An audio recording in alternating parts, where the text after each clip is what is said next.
Hello everyone, I am from built it better. आज हम करेंगे चैप्टर 6। ये हनी सकल बुक का है, हु आई एम। चलिए स्टार्ट करते हैं। Before you read, in this lesson we look at what are like and how each of us different.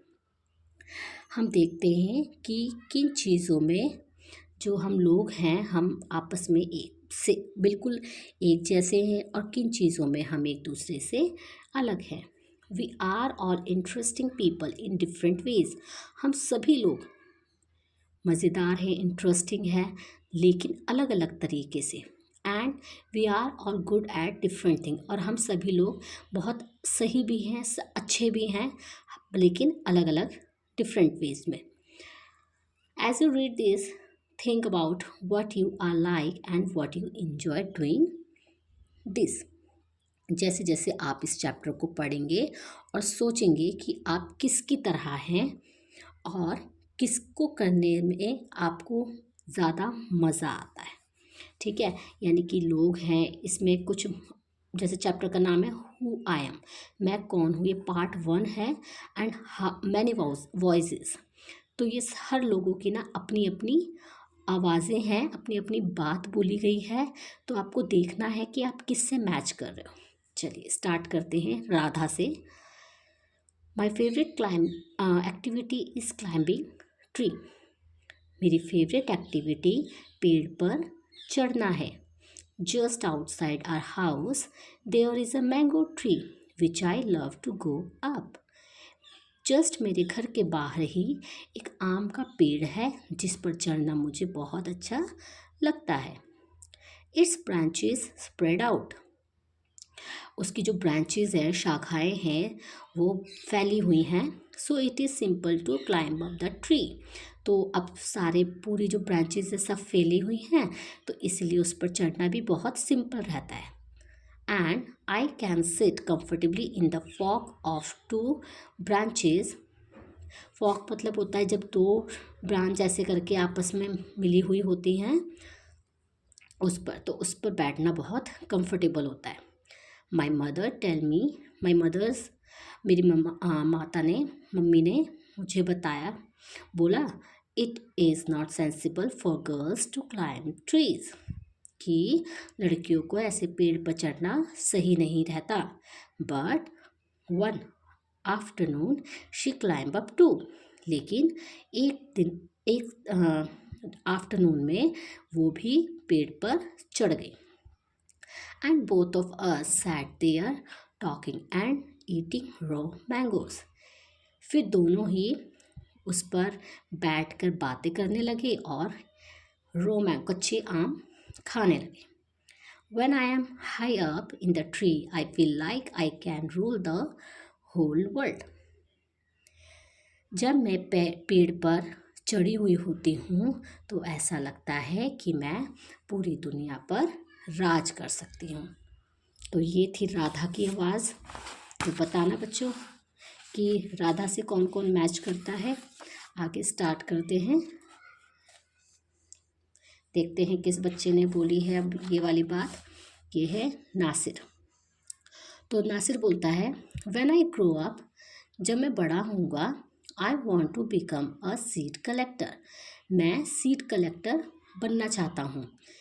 We have cotton field in our village and every year my father spends a lot of money on buying new seeds to grow our cotton plant.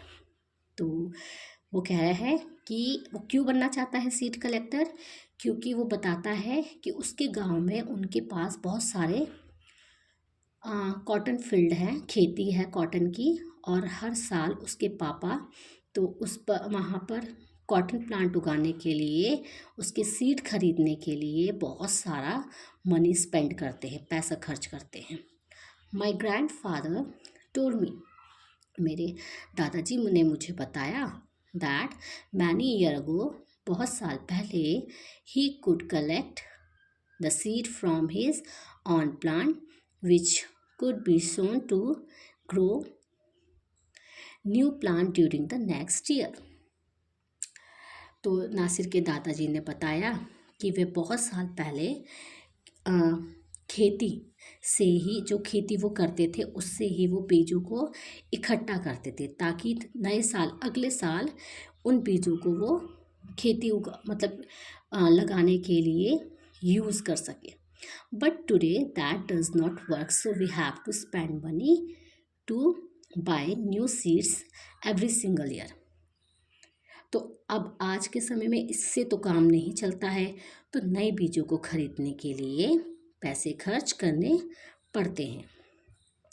I want to find out what that is so. मैं पता करना चाहता हूँ ऐसा क्यों होता है। So I want to learn how to preserve seeds to so that we can use them again and not spend money every year। तो मैं सीखना चाहता हूँ कि जो सीड्स होते हैं उनको कैसे प्रिजर्व कर सके, कैसे उनको लंबे समय तक बचाया जा सके, ताकि हम उसको दोबारा से यूज़ कर सकें और हर साल इतना पैसा खर्च ना हो। तो ये नासिर की आवाज़ थी, नासिर की वॉइस थी। तो बताना मुझे कमेंट करके कौन कौन नासिर से रिलेट करता है। चलिए नेक्स्ट आते हैं रोहित पर। अब रोहित क्या कहता है देखते हैं। If I had a huge amount of money, अगर मेरे पास बहुत सारा पैसा हो जाए तो I would travel and travel, मैं बस घूमूंगा और घूमूंगा। I want to see the mountain of New Zealand, मैं न्यूजीलैंड के पहाड़ों को देखना चाहता हूँ, because they look beautiful in a magazine picture, क्योंकि वो मैगजीन पिक्चर में ना उसके पहाड़ दिखने में बहुत सुंदर होते हैं। I wish I could sail down the Amazon river in South America on a raft. तो अब वो कहता है क्योंकि वहाँ काश मैं साउथ अमेरिका के अमेजन रिवर में घूमूं। मतलब इसका मन है, रोहित का मन है कि मेरे पास अगर बहुत सारा पैसा होता तो मैं बस घूमता बस। तो वो कह रहा है कि मैं न्यूजीलैंड के पहाड़ों को देखता, क्योंकि वो मैगजीन पिक्चर में बहुत सुंदर लगते हैं। काश मैं साउथ अमेरिका के अमेजन रिवर में भी घूमूं और वहाँ राफ्ट करूं। I want to live on a beach of Lakshadweep and dive down to see coral। मैं लक्षद्वीप के बीच पर भी जाकर वहाँ पर डाइव करना चाहता हूँ। I suppose I should go to the Konark temple in Odisha और the old city in Beijing China and the pyramids in Egypt too. अब उसका क्या मन है कि मैं कोणार्क टेम्पल भी जाना चाहता हूँ, जो कि कहाँ है, उड़ीसा में, या फिर मैं चाइना के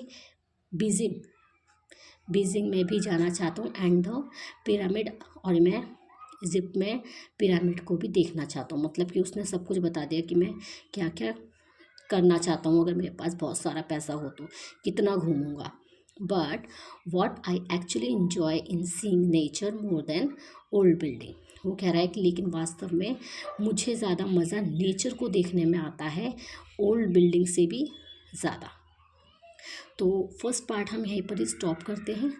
आई होप ये वाले जो मैंने 3 रोहित के, नासिर के और राधा के पॉइंट्स बताए हैं, उनकी वॉइस बताई है, किसी ना किसी से तो रिलेट किया होगा।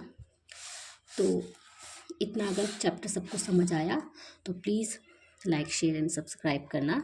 आगे की वीडियो में कल डालूँगी। Bye bye.